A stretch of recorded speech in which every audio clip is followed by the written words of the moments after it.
Hello दोस्तों, आप लोग कैसे हैं। आशा करता हूं कि आप सभी लोग अच्छे होंगे। मैं रोशन कुमार लैंड सर्वेयर अमीन in surveying and mapping channel YouTube channel में आप सभी लोगों को स्वागत है। आज हम मुख्य बिंदुओं के ऊपर चर्चा करेंगे कि दाखिल खारिज में हमें समस्याएं हो रही है, दाखिल खारिज करवाने में, म्यूटेशन करवाने में हमें समस्याएं हो रही है, तो हम क्या उस चीज़ पर करें। इस वीडियो को आप देख रहे हैं तो लाइक कीजिए, सब्सक्राइब कीजिए और शेयर कीजिए, जिससे कि आप सभी लोगों को जो है ना समय समय पर वीडियो मिलते रहे और डाउट को क्लियर होते रहेगा। तो सबसे महत्वपूर्ण हमारे बिहार में जो है वो दाखिल खारिज के ऊपर चर्चा होती है। मतलब क्या है? मतलब कि ये आप किसी ज़मीन को खरीदें और जिस ज़मीन को आप 2005 से पहले या 2005 के बाद अर्थात 15 या 17-18 में ज़मीन को खरीदे, 2017-18 में ज़मीन को खरीदे और उस ज़मीन का ऑनलाइन जमाबंदी है वो कायम नहीं हुआ है, तो आपका दाखिल खारिज नहीं होता है। इसी के विषय में मैंने इस वीडियो को बनाया हूँ। तो आइए देखते हैं क्या है दाखिल खारिज। अब सपोज कीजिए कि आप में से कोई जिनको समस्या होगी, हम मान ले रहे हैं ना, ये प्लॉट है, इस प्रकार का कोई प्लॉट है, वर्गाकार प्लॉट है, वर्गाकार प्लॉट है। इस प्लॉट का नंबर जो है, प्लॉट का नंबर जो है, प्लॉट का नंबर 197 मान लेते हैं, 197 मान लेते हैं।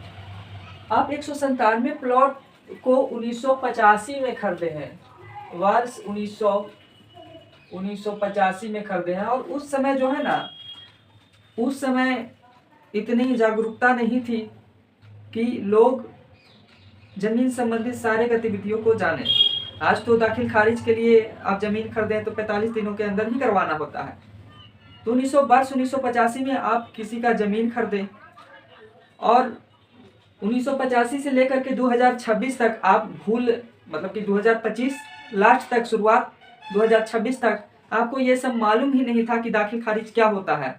जब आपको 2026 में ये मालूम पड़ती है कि दाखिल खारिज भी कराना अत्यंत ही जरूरी है, अत्यंत ही जरूरी कार्य है, तो आप जाते हैं ब्लॉक से आपके हल्का कर्मचारी जो भी होते हैं वो साइबर कैफे में भेज देते हैं। साइबर कैफे में जाते हैं तो आपको ऑनलाइन करने का ऑप्शन होता है भाई, कि म्यूटेशन करवाना है, दाखिल खारिज करवाना है, तो ऑनलाइन ऑप्शन दिया जाता है। अब वहाँ पे आपका दाखिल खारिज नहीं होता है। क्यों नहीं होता है? क्योंकि आपने जिस व्यक्ति से, सपोज करते हैं कि 197 प्लॉट जो है वो सूरज सिंह से आपके कोई पूर्वज नहीं है, आपने ही खरीदा 1985 में सूरज सिंह से, और उसने जो है आपको कोई फोकस नहीं करवाया, या फिर उसको भी नहीं मालूम है, आपको भी नहीं मालूम है। और ऑफलाइन जमाबंदी है, क्योंकि आप 1985 में अगर ये दाखिल खारिज करवाते तो हाथ द्वारा लिख दिया जाता, जो जमाबंदी होती है उसमें ही खरीद बिक्री का जो भी है फॉर्म 2 उसमें ही चढ़ाया जाता है, तो वहाँ लिख दिया जाता। लेकिन आज का दौर है वो डिजिटलाइज हो गया है, ऑनलाइन हो गया है। तो ऑनलाइन में सूरज सिंह का भी जमीन जो है वो शो नहीं कर रहा है। ऑनलाइन में जो है सूरज सिंह का भी जमीन शो नहीं कर रहा है, क्योंकि उसको ध्यान ही नहीं है। अब बात ये भी है कि आप गाड़ी खरीदे हैं, गाड़ी बेच देते हैं, तो क्या आप उस गाड़ी को अपना कहिएगा? उस पर ध्यान आपको नहीं जाएगा। उसी अनुसार से सूरज सिंह जो है वो जमीन बेच दिए हैं और उनका ध्यान उस जमीन पर है ही नहीं। वो क्या उसका रसीद कट रहा है कि नहीं कट रहा है, कि उनको कोई मतलब नहीं है। तो उनका जो जमीन है, सूरज सिंह 1985 में केवाला करवा दिए। उन्होंने, उनके पास नोटिस ऐसे गया हुआ कि आप जितने भी जमीन है वो ऑनलाइन चढ़वा लीजिए। उन्होंने सूरज सिंह ने 197 प्लॉट को नहीं ऑनलाइन चढ़वाया। तो अब आप क्या कीजिएगा? अब आप क्या कीजिएगा? तो सबसे पहले आप सूरज सिंह, मतलब कि आप जिस भी इंसान से, बात यह सूरज सिंह हम मान लिए हैं, नाम है ना, आप जिस भी इंसान से जमीन को खरीदे हैं उसका वंशज अगर जिंदा है या वो इंसान अभी जीवित है, तो उसको कहिए कि भाई आप मेरे बातों को सुनिए गौर से। जो आपने जमीन को बेचा है उसका दाखिल खारिज अभी नहीं हुआ है, उसको जो सिर्फ है ना, आप परिमार्जन करवा दीजिए। परिमार्जन क्या है, इसके लिए मैं डिटेल में वीडियो इसके बाद बताऊंगा कि परिमार्जन क्या होता है, क्या क्या समस्याएं होती है, तो उस चीज़ को बताऊंगा।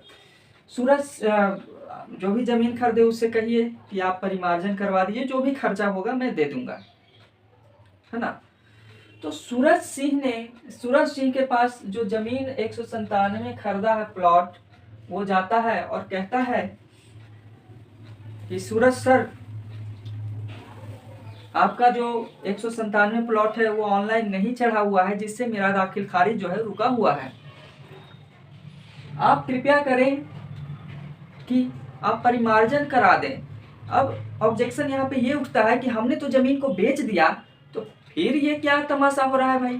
क्या ये पैसा का लेन देन फिर ये होगा, केस होगा, क्या होगा क्या नहीं होगा? बहुत सारे विवाद को उठते हैं, सवाल उठती है। सूरज सिंह को अब क्या क्या दस्तावेज को जमा करनी होगी।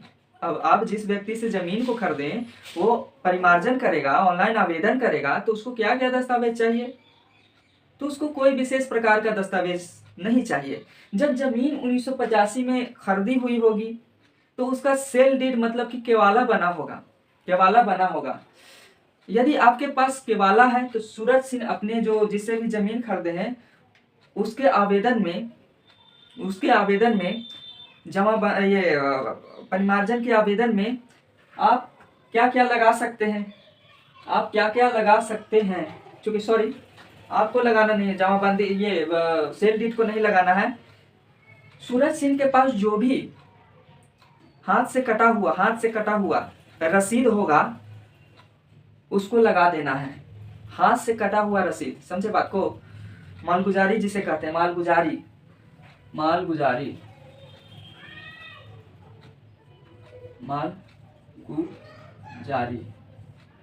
या रसीद, इसे कोई रसीद भी कहा जाता है। रसीद, मालगुजारी या रसीद जो है उस सूरज सिंह मतलब कि आप जिससे भी जमीन खरीदते हैं वो ऑनलाइन अप्लाई करेगा तो मालगुजारी रसीद को लगा देगा। यदि ये रसीद नहीं है तो क्या करें?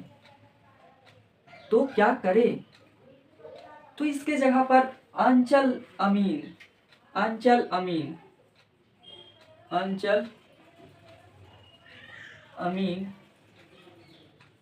का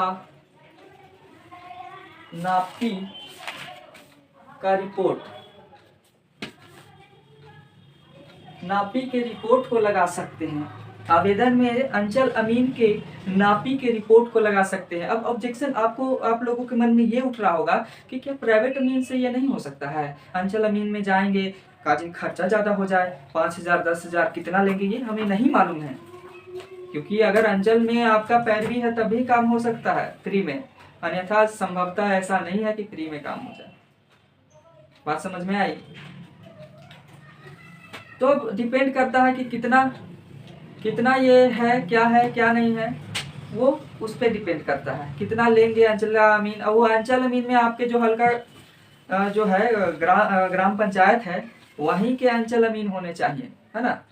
तो अंचल अमीन का रिपोर्ट, अब रिपोर्ट में क्या क्या हो सकता है, तो वो सादा पेपर पर भी तैयार कर दें, सादा पेपर पर तैयार कर दें। सादा पेपर दिख रहा है ना, सादा पेपर पर तैयार कर दें, या ट्रेसिंग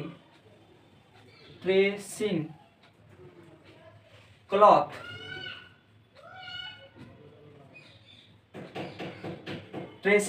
पर भी तैयार कर दे। ट्रेसिंग क्लॉथ का मतलब क्या होता है? जब आप ट्रेसिंग क्लॉथ का एक पेपर होता है पारदर्शी पेपर, जैसे कि पारदर्शी पेपर, जैसे कि ये पेपर है तो ये इधर आपको दिख रहा है लेकिन पीछे हम हैं ये नहीं दिख रहे होंगे, समझ में आया बात को? तो वो पेपर जो रहेगा वो इधर से ये साइड पीछे जो है इधर से और पीछे दिखता है, उसी को ट्रेसिंग क्लॉथ या ट्रेसिंग पेपर भी कहते हैं, पारदर्शी पेपर कहते हैं। ये सब चीज़ जो है वो सूरज सिंह यानी कि आप जिससे भी ज़मीन खरीदे हैं वो आवेदन में लगा देंगे। और इसके बाद क्या होगा? इसके बाद सीओ साहब के पास आवेदन जाएगी, उसके बाद फॉरवर्ड कर देंगे सीओ साहब हल्का कर्मचारी को, और कर्मचारी से आपको मिलनी होगी, कुछ फी भी देना होता है जिसे हम घूस कहते हैं, घूस देना होगा, तब आपका काम ऑनलाइन हो जाएगा, जमीन जो है ऑनलाइन चढ़ जाएगा जिसके नाम से आपने सॉरी जिससे आपने जमीन को खरीदा था। बात समझ में आई? इतना बात समझ में आया? जिससे आपने जमीन को खरीदा था वो जमाबंदी के परिमार्जन के थ्रू चढ़ जाएगा। इसके बाद 20 दिनों के अंदर 20 दिनों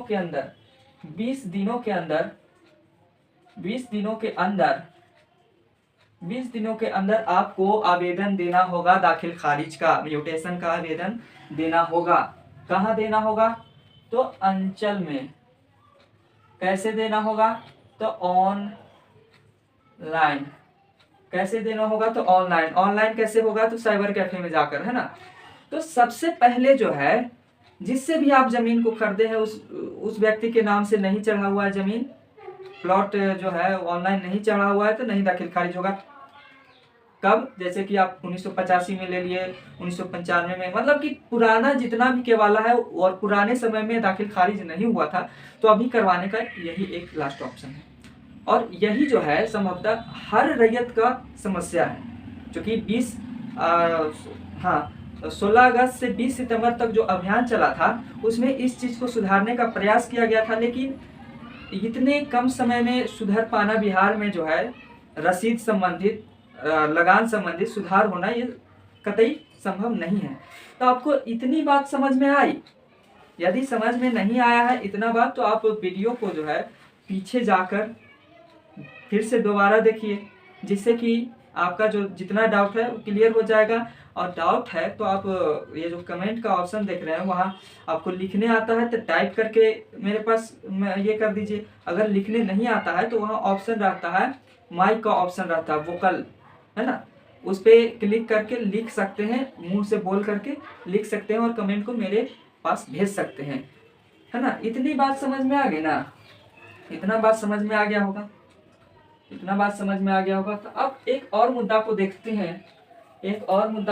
हैं कि पंचनामा जो तैयार होगा, पंचनामा बंटवारा या बंटवारा, पंचनामा बंटवारा या बंटवारा, कुल मिलाकर कहें तो सहमति बंटवारा।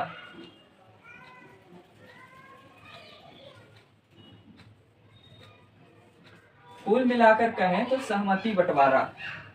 इसमें क्या जमाबंदी भी ऐड अब होगी? जमाबंदी के आधार पर ही जमीन का बंटवारा होगा। जी हाँ दोस्तों, जमाबंदी के आधार पर ही बंटवारा होगी। कहाँ होगी? जमाबंदी के आधार पर ही कागज, पेपर पर बंटवारा होगी। जमाबंदी के आधार पर पेपर पर बंटवारा होगी। अब आपका सवाल ये उठ रहा होगा कि सर पेपर पर बंटवारा होगी तो सर जमीन पर कैसे होगी?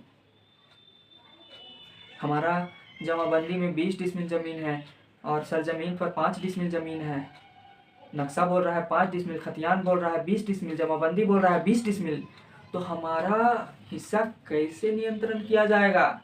तो उसके लिए भी बहुत सारे उपाय हैं, लेकिन बेसिकली जो है उस चीज़ को फिर में नहीं पढ़िएगा, वही ठीक है। बेसिकली जो उपाय है, अगर 5 डिसमिल जमीन है तो 5 डिसमिल जमीन है जो सरजमीन पर आपका बंटवारा हो जाएगा। कहने का मतलब ये है जमाबंदी से पेपर पर तैयार कर दिया जाएगा।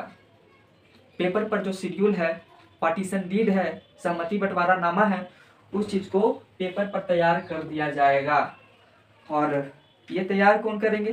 तो ये अमीन साहब तैयार करेंगे, या प्राइवेट अमीन साहब या सरकारी अमीन साहब उस चीज़ को तैयार कर देंगे। लेकिन आपको यहीं तक सीमित नहीं रहना, उस चीज़ को आपको सरपंच और मुखिया से भी साइन लेना होगा। बात क्लियर हुई? ये चीज़ अब गौर कीजिएगा। यदि जमाबंदी के आधार पर बंटवारा नहीं किया जा रहा है तो उस बंटवारा को खारिज कर दिया जाएगा। बात समझ में आई ना? तो यहाँ तक वीडियो में बने हुए हैं तो फिर मैं कहूँगा कि कमेंट में बेस्ट ऑफ लक भेजिए और लाइक कीजिए और शेयर कीजिए, जिससे कि अन्य भाइयों को भी, अन्य साथियों को भी सहायता हो सकेगी, है ना। तो आप सभी लोगों को अगर स्टडी करना है 9, 10, 12, 6, 7, 8 NCERT बेस या Bihar board base, SCERT base आपके बच्चों को स्टडी करना है तो मेरा एक और चैनल है जो डिस्क्रिप्शन में दिया जाएगा लिंक, उस पर आप क्लिक करके अपने बच्चों को भी स्टडी करवा सकते हैं, मतलब कि पढ़वा सकते हैं फ्री में, निःशुल्क। और मुझसे सेवा लेने के लिए निःशुल्क सहायता है। और मेरा नंबर जो है इधर दिख रहा होगा आपको, इस नंबर पर कॉल कीजिए, आपको किसी प्रकार का डाउट हो जाता है तो, है ना। और मुझसे सर्विसेज लेना चाहते हैं, मतलब कि सेवाएं लेना चाहते हैं। अब मेरा क्या क्या सेवा है, तो ज़मीन का नापी करना, बंटवारा करना, सीमांकन करना, या आधुनिक नापी करवाना, तो सारा चीज़ जो है मैं करता हूँ। अब ये मत सोचिएगा कि सरकारी तौर पर मैं करता हूँ, निजी तौर पर मैं कार्य को करता हूँ ना। चलिए, जय हिंद, जय भारत, सभी लोगों को ऐसे ही मेरा प्यार भरा नमस्कार।